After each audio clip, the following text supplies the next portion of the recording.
এখন মমতা বন্দ্যোপাধ্যায়ের নীতি হচ্ছে খাও খাও বুধ হয়ে ডুবে যাও। কি ভয়ঙ্কর অবস্থা চিন্তা করুন।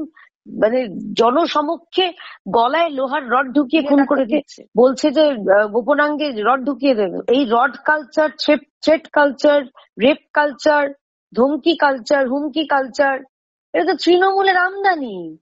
এটা for Trinamool, of Trinamool, by Trinamool. ঘটনা তো কোনো বিচ্ছিন্ন ঘটনা নয়, এটা তো সারা রাজ্যেই অবস্থা হচ্ছে।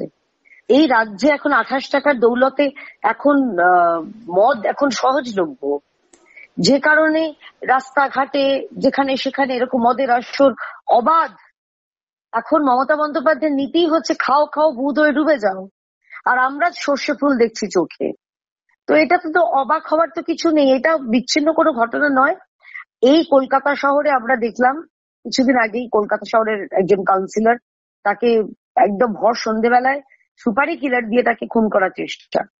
এখানে দুজনের মধ্যে গন্ডগোল, মানুষের কি ভয়ঙ্কর অবস্থা চিন্তা করুন।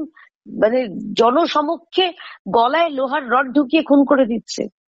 কোথাও আবার দেখছি শেখ বাবুলাল একজন ডাক্তারি ছাত্র, জুনিয়র ডাক্তারকে বলছে যে গোপনাঙ্গে রড ঢুকিয়ে দেবে।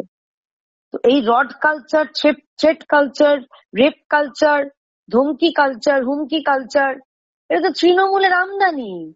এটা for Trinamool, of Trinamool, by Trinamool. তো এটাকে আমি এটাই দেখছি যে যিনি মহানাগরিক রয়েছেন তার ব্যর্থতা, যিনি ভেবু করে কেঁদেছিলেন কলকাতার মানুষের নাকি সেবা করবেন বলে, তার ব্যর্থতা, এবং সব থেকে বড় ব্যর্থতা এই মহানাগরিকের যিনি নেত্রী রয়েছেন, যিনি কলকাতায় তথা পশ্চিমবঙ্গকে উন্নয়নের জোয়ারে ভাসিয়ে দিয়েছেন, তার ব্যর্থতা।